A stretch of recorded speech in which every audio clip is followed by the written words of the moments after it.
Good evening and welcome to all of you. In today's class, I'm going to explain MTS question paper of 2017 and it is set 33 that I'm going to explain.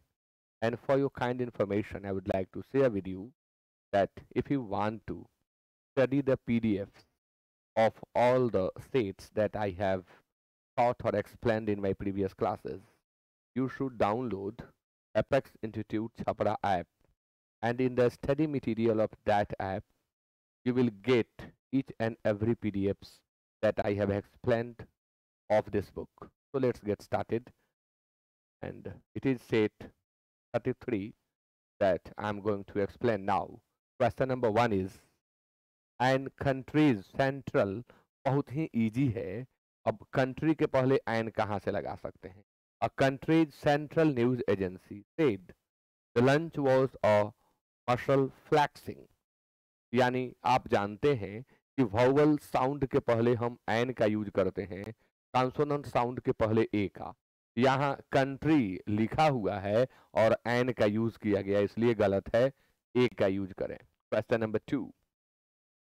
A total of 300 economically backward students would being awarded the Narendra Modi scholarship. A total of 300 economically backward students would be awarded होना चाहिए, क्योंकि आप जानते हैं कि shall, should, will, would, can, could, may, might, must और ought to ये model auxiliary verbs हैं और इनका पैसिव बनाने के लिए हम इनके साथ बी प्लस वर्ब 3 का प्रयोग करते हैं. यानी यहाँ बीइंग के जगह पर बी लिखें, सेंटेंस करेक्ट हो जाएगा. यानी एरर बी पार्ट में है. क्वेश्चन नंबर 3 क्लियर है. I asked her if I dash borrow her necklace for a day. मैंने उससे पूछा क्या एक दिन के लिए उसके हार को मैं ले सकता हूं. तो ले सकता हूं यहाँ रिक्वेस्ट का भी सेंस है. माइट ऑप्शन में हो तो बहुत बढ़िया, बट माइट दिख नहीं रहा है. ले सकता हूं तो हम कैन का यूज करते, लेकिन आस्क्ड पास्ट में है इसलिए हम कैन का पास्ट लिखेंगे यानी वुड. इंपॉर्टेंट रूल है कि यदि सेंटेंस का मेन पार्ट पास्ट टेंस में हो तो इससे जुड़ने वाले सभी पार्ट पास्ट में ही होंगे, इसलिए पास्ट फॉर्म के वर्ब का ही प्रयोग करें, प्रेजेंट फॉर्म का नहीं. वुड और शुड मीनिंगफुली करेक्ट नहीं होंगे. आंसर ए दिया जाए. Question number 4. He doesn't know dash to accept और refused the proposal. ब्लैंक के बाद में आपको कंजंक्शन फिल करने के लिए मिले और आगे बढ़ने पर और या और नॉट दिया हुआ हो तो आप सिर्फ वेदर का प्रयोग करें. ऑप्शन में आप देखिए वेदर दिया हुआ है यानी आंसर सी होगा. अब आप कह सकते हैं कि आइदर भी तो दिया जा सकता है. जी हाँ, आइदर के साथ भी और लगता है, लेकिन आइदर और इक्वल को जोड़ने का काम करता है. यानी अगर आइदर के बाद 2+v1 है तो और के बाद भी 2+v1 होगा, जबकि वेदर में ऐसा नहीं होता है. वेदर टू एक्सेप्ट और रिफ्यूज द प्रपोजल, यहाँ टाइप मिस्टेक है, रिफ्यूज्ड नहीं रिफ्यूज होगा. आंसर 4 का C. Question number 5. Smear. Smear means दाग होता है, धब्बा होता है, और स्मीयर मीन्स लगाना भी होता है. बॉडी में तेल इत्यादि लगाना स्मीयर है. टीका चंदन करने में करने का अंग्रेजी भी स्मीयर होता है. लेप लगाना किसी चीज का, लेप लगाना शरीर के ऊपर, तो वहां लगाने का अंग्रेजी स्मीयर होता है. जिस कलर रंगहीन या फीका, ऑनर सम्मान, लाउड प्रशंसा करना,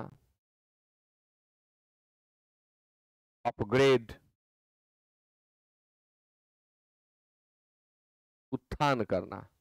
स्मीयर का सिनोनिम देना है, स्मीयर का एग्जैक्ट सिनोनिम तो यहाँ है ही नहीं। अब मजबूरी में हमें आंसर डिसकलर देना होगा, क्योंकि हम ऑनर, लाउड और अपग्रेड दे नहीं सकते। सिमिलर इन मीनिंग देना है, एग्जैक्ट आंसर एक भी नहीं है, हम ए सेलेक्ट कर लेंगे। क्वेश्चन नंबर 6, शब्द है कॉन्सेशन। यह अपने आप में एब्स्ट्रैक्ट नाउन है। कॉन्सेशन मीन्स होता है रियायत। रियायत यानी आप इसे छूट भी कह सकते हैं। डिनायल, डिनाई का एब्स्ट्रैक्ट नाउन है। इनकार, प्रोटेस्ट, विरोध, रेट्रोग्रेड, अवनति होना, हरास आना, कमी आना, गिरावट आना, अलाउंस,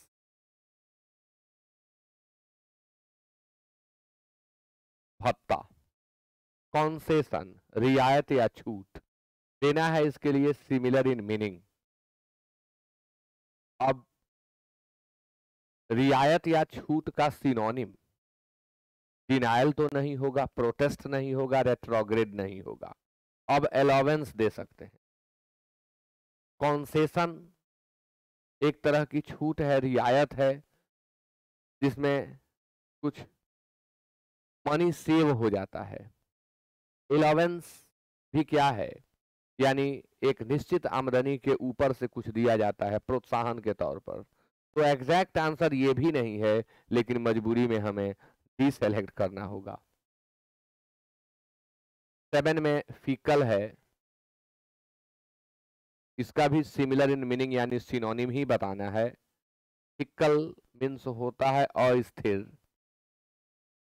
फिकल मीन्स होता है चंचल। कॉग्निजेंट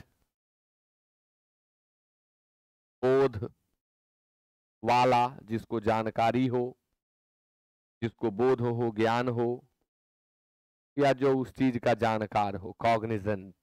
इसका एब्स्ट्रैक्ट नाउन क्या होगा, आप सभी कमेंट करके बताएं।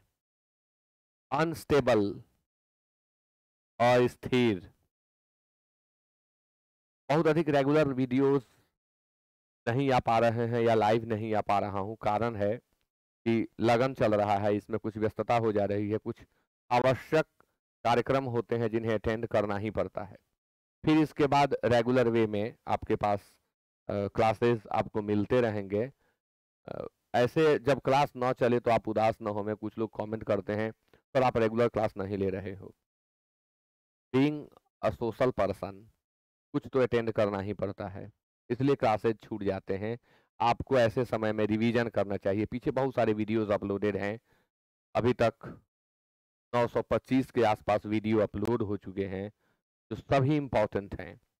तो आप पीछे के वीडियोस को देख सकते हैं जिस दिन लाइव में नहीं आ पाऊँ। एक्सीडेंटल, अचानक और अकस्मात। स्टीड फास्ट, अडिग। स्टीड फास्ट के साथ फिक्स्ड प्रेपोजिशन टू यूज किया जाता है। कॉग्निजेंट के बाद फिक्स्ड प्रेपोजिशन ऑफ यूज किया जाता है। और मैंने कहा इसका एब्स्ट्रैक्ट नाउन बता दें, तो इसका एब्स्ट्रैक्ट नाउन होता है कॉग्निजेंस। बोध या ज्ञान, जानकारी, नॉलेज में आना। तो फिकल का आंसर अनस्टेबल होगा। Question number 8, grudge. Grudge abstract noun है और इसका अर्थ होता है ईर्ष्या या द्वेष। अपोजिट वर्ड बताना है। फाइट मीन्स ईर्ष्या या द्वेष। एवर्स, अनिच्छुक। एवर्स के साथ फिक्स्ड प्रेपोजिशन टू लगाया जाता है। एवर्स का एब्स्ट्रैक्ट नाउन एवर्सन होता है, और एवर्स एवर्सन दोनों ही अपने बाद प्रेपोजिशन टू लेते हैं। डिसलाइक, अरुचि या नापसंदगी। गुडविल,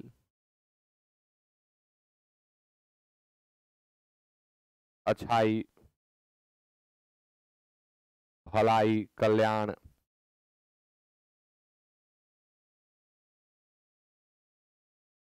ग्रज, ईर्ष्या और गुडविल, सद्भावना, कल्याण की भावना, किसी के लिए कुछ अच्छा कर जाने की भावना को हम गुडविल कहते हैं। इसलिए 8 का आंसर डी होगा। क्वेश्चन नंबर 9, शब्द है हेल। अपोजिट वर्ड देना है। हेल मीन्स होता है ओलावृष्टि होना। ओलावृष्टि होना, बहुत अधिक बारिश होना, बर्फ के साथ ओले इत्यादि गिरना, जिसे हम कहते हैं बोलचाल में बर्फ गिरना कह देते हैं, ओले गिरना, वो हेल है। रेन, वर्षा या वर्षा होना। स्टॉर्म, तूफान या आंधी।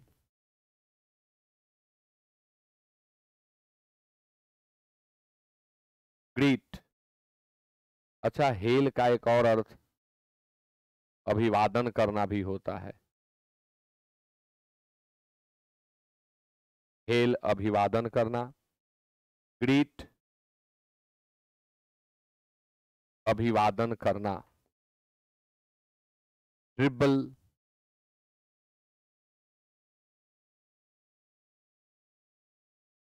बूंदा बूंदी वर्षा होना।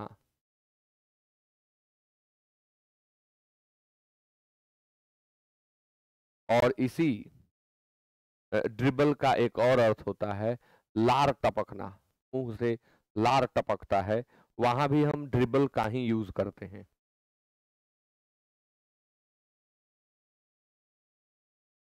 लार टपकना।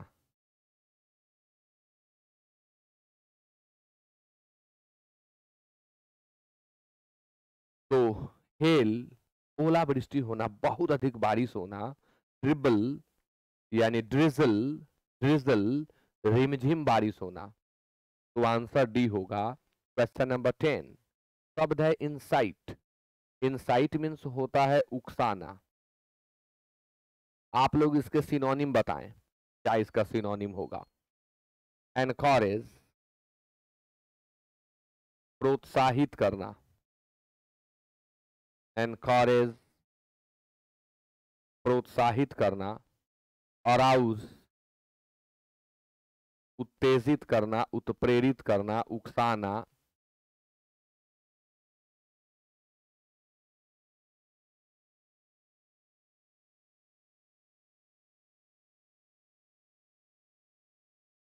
ड्राइव भी उत्प्रेरित करना होता है। प्रोहिबिट, निषिद्ध करना या रोकना। अब इनसाइट में हम किसी को उकसा देते हैं। प्रोहिबिट में हम निषिद्ध करते हैं, रोकते हैं, मना करते हैं। इनसाइट का सिनोनिम अबेट होता है, एग ऑन होता है। एग ऑन उकसाना, अबेट उकसाना, इंसाइट उकसाना और इंस्टिगेट उकसाना। ऐसे तो राउज मतलब ही उकसाना होता है, एनकरेज मतलब ही उकसाना होता है। इंसाइट का प्रयोग हम बैड सेंस में ज्यादा करते हैं, एनकरेज का प्रयोग गुड सेंस में करते हैं, इसलिए मैंने वहां एनकरेज नहीं लिखा। Question number 11, with open arms, इसका हमें मीनिंग बताना है। इडियम है यह, with open arms. With open arms means होता है खुले दिल से।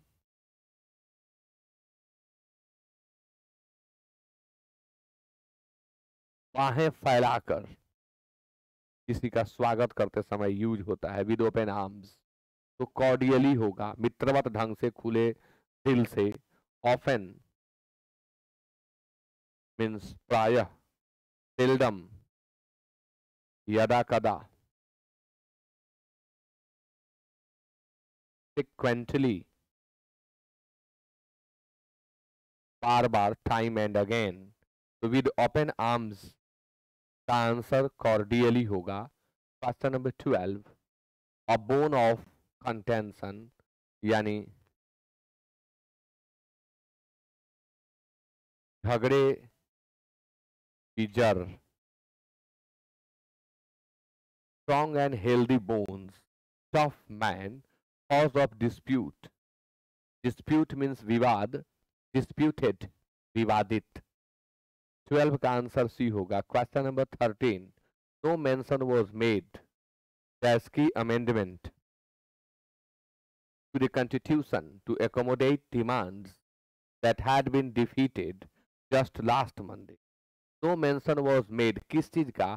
तो उस अमेंडमेंट का, की अमेंडमेंट का अर्थ है, इसलिए हम ऑफ का यूज करें, ऑफ ए। आंसर ए होगा 13 का। क्वेश्चन नंबर 14, अमेंडमेंट मीन संशोधन होता है। अमेंड वर्ब का एब्स्ट्रैक्ट नाउन है। Yet it would be a mistake to presume that ties can so easily return to their pre-2015 strength as the ground had shifted to too many ways since then। अच्छा, वाक्य के अंत में since then है और ये grammar का important rule है। यदि किसी भी सेंटेंस में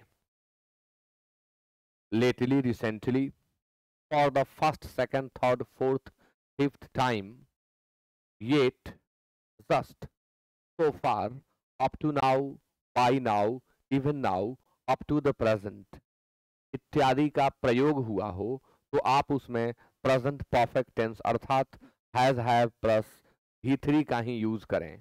यानी सिंस देन है तो हम has, have V3, subject singular है, द ग्राउंड है, इसलिए हैज सेलेक्ट करें, हैज V3 आंसर होगा। तब से या उस समय से। 14 का आंसर बी होगा। Question number 15, amount paid to a man for his labour, किसी व्यक्ति को उसके श्रम के बदले में दी गई राशि को क्या कहते हैं? इंसेंटिव। इंसेंटिव मीन्स होता है प्रोत्साहन राशि, इसे आप बोनस कह सकते हैं। यह वह राशि होती है जो पेमेंट के ऊपर से अच्छे काम के लिए इनाम के तौर पर दी जाती है।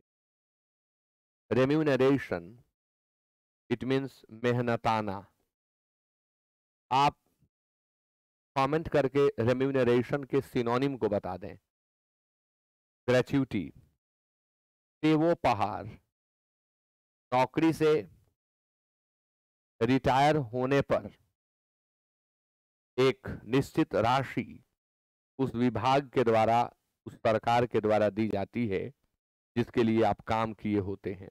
तो वो जो एक अच्छी रकम प्राप्त होती है रिटायरमेंट के दौरान, रिटायरमेंट के समय, उसे हम ग्रेच्युटी कहते हैं।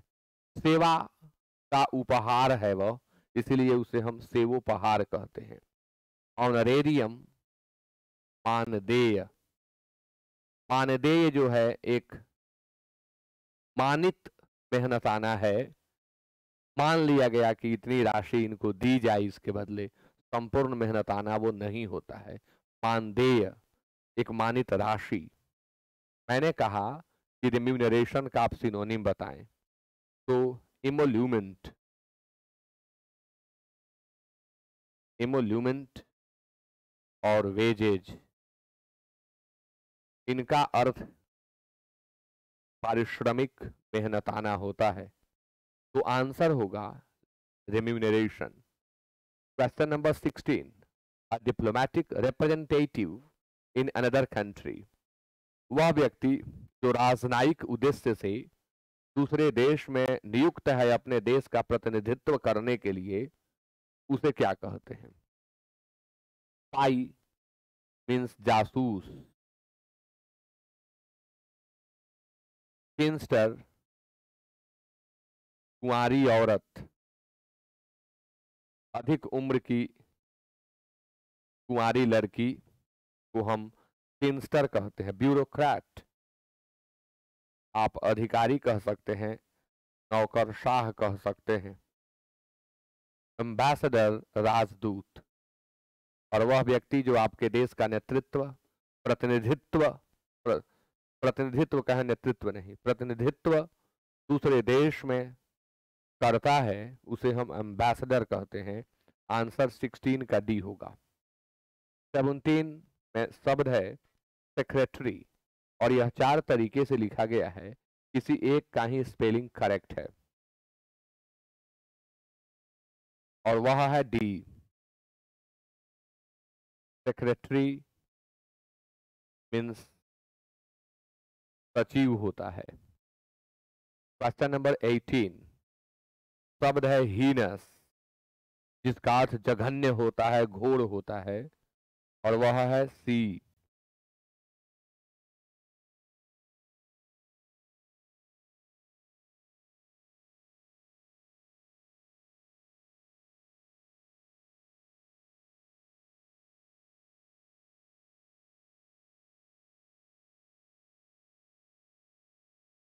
जघन्य या घोर, हीनस क्राइम, जघन्य अपराध, आंसर सी होगा।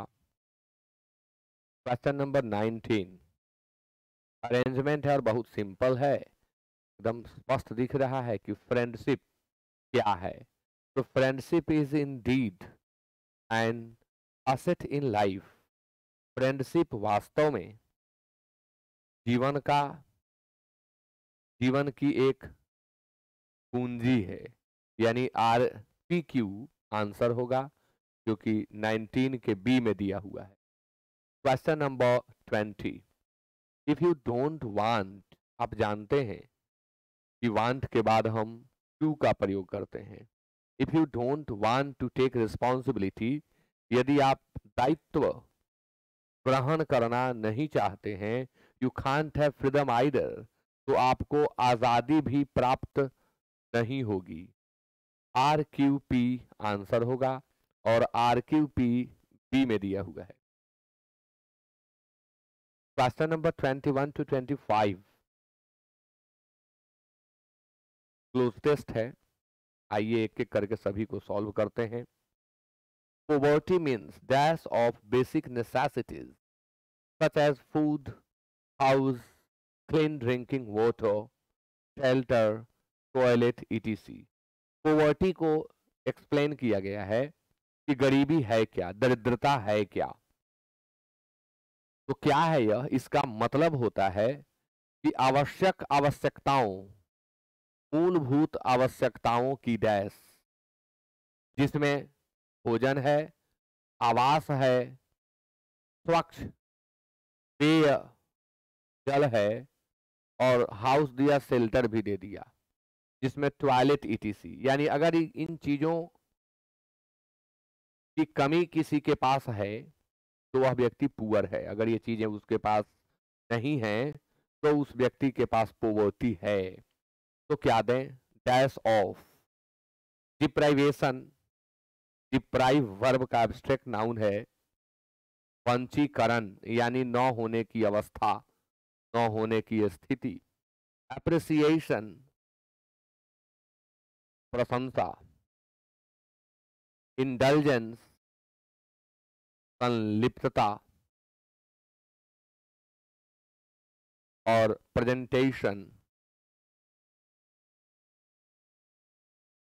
प्रस्तुति। तो आंसर होगा ए, deprivation. Poverty means deprivation of basic necessities such as food, house, clean drinking water, shelter, toilet, etc. Poverty is mostly dash in developing countries such as India, Bangladesh, Africa, Latin America, etc. Poverty अधिकांशतः mostly dash in, preposition इन लगा हुआ है, relevant और irrelevant एक दूसरे के antonyms हैं। Relevant means प्रासंगिक होता है, इरेलेवेंट मीन्स अप्रासंगिक होता है, और इनके बाद टू लगता है।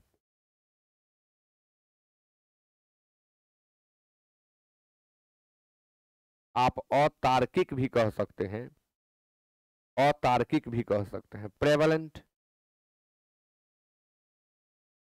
मीन्स व्याप्त होता है, रेलेवेंट भी दे दिया गया, प्रासंगिक,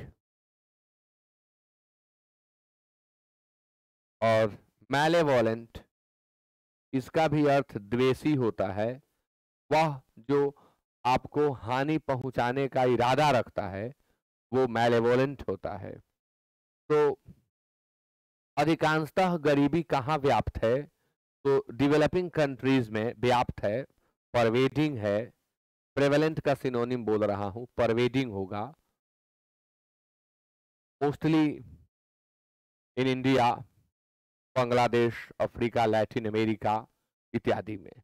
poor people stay in under privileged living environment. गरीब लोग ठहरते हैं, रहते हैं कहाँ? तो अंडर प्रिविलेज्ड लिविंग इन्वायरमेंट में।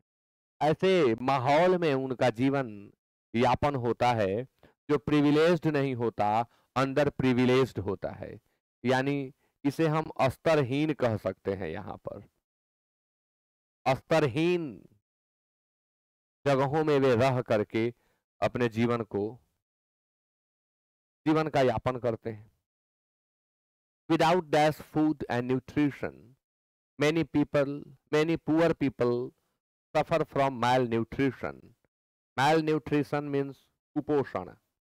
मैल एक नेगेटिव प्रेफिक्स है और जिस शब्द के पहले आता है उसे नेगेटिव बना देता है। न्यूट्रिशन का एंटोनिम होगा मैल न्यूट्रिशन। कंटेंट का एंटोनिम होगा मैल content.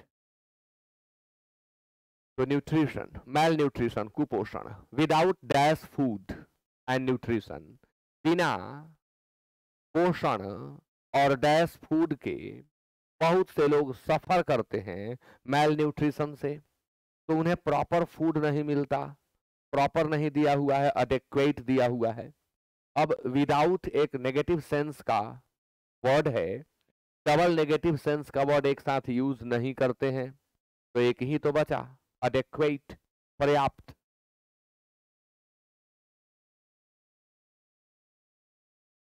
Without clean drinking water, they are forced to either stay thirsty or drink unclean water. बिना शुद्ध पेय जल के, स्वच्छ पेय जल के वे बाध्य हो जाते हैं कि अनक्लीन वाटर पिए या गंदे जगह में शरण लें, स्थान लें, ठहरें। Young children are seen engaged as child labourers. कम उम्र के बच्चों को, यंग मतलब युवा न समझ जाए, यंग मतलब छोटा भी होता है।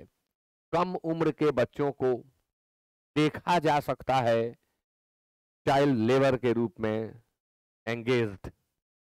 Without proper dash and toilets, they are forced to dash in open fields. Homeless people have no choice but to live in the open, live in the open. तो without proper dash and toilets,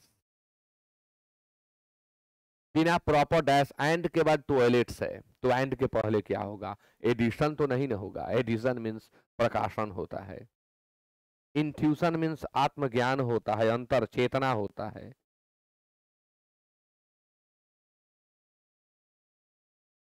अंतर चेतना,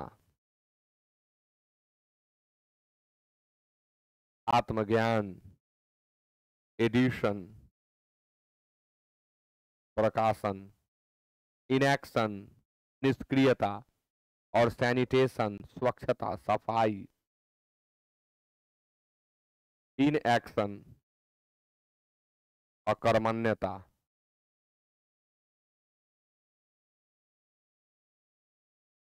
निष्क्रियता, passivity.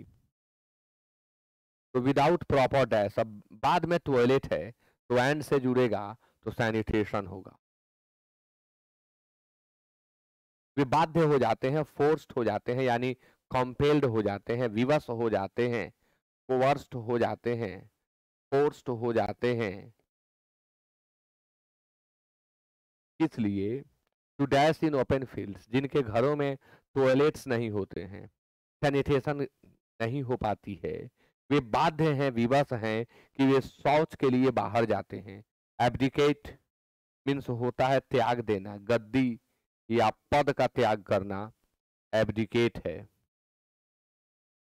Eliminate दूर करना, abolish, eliminate, eradicate synonym होते हैं। Allocate means होता है आवंटित करना, धनराशि किसी के नाम विशेष कर देना। डिफेकेट मीन्स होता है शौच करना। तो जिनके घर में टॉयलेट्स नहीं है वो ओपन फील्ड्स में डिफेकेट करते हैं, डिफेकेशन करते हैं। Homeless people have no choice but to live in the open. जिनके पास घर ही नहीं है उनके पास तो कोई विकल्प ही नहीं है, वो कहाँ रहें, ओपन में रहते हैं, आसमान में रहते हैं, खुले आसमान में वे समय अपना गुजारते हैं, अपना जीवन यापन कर लेते हैं। तो सेट 33 एसएससी की बुक अजय कुमार सर जो हैं, अजय कुमार सिंह सर, उनकी किताब से मैं एक्सप्लेन किया। अब अगले क्लास में सेट 34 एक्सप्लेन करूंगा। पीडीएफ के लिए मैंने आपको बता ही दिया है, आप ऐप से जुड़ें और वहां से सारे पीडीएफ आपको इजीली मिल जाएंगे। With that it is over. Thank you so much for joining the class.